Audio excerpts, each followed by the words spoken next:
এরপরে প্রশ্ন, মোবাইলে কোরআন পড়লে ওযু করতে হবে কিনা? মোবাইলে কোরআন তেলাওয়াত করার জন্য ওযু লাগবে কিনা?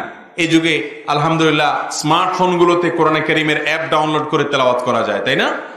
তো সেগুলোতে ওযু লাগবে কিনা, এটার উত্তর হলো যে মোবাইলে স্ক্রিন টাচ, আপনার যে মোবাইল, হ্যাঁ, এই স্মার্টফোনগুলো, এগুলোতে ওযু ছাড়াও যদি কোরআন তেলাওয়াত করেন তাতে গুনাহ হবে না।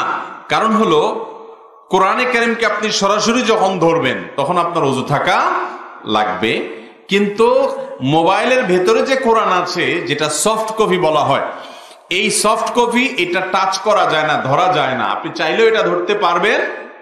আপনি যে উপর দিয়া আঙ্গুল দিয়া সরায় সরায় পাতা উল্টাচ্ছেন, এটা আসলে সরাসরি ধরা হয় না, কারণ এখানে সেন্সর আছে, গ্লাস আছে, প্রোটেকশন গ্লাস আছে, অনেকগুলো আবরণ আছে, চাইলেও এটা টাচ করা যায় না।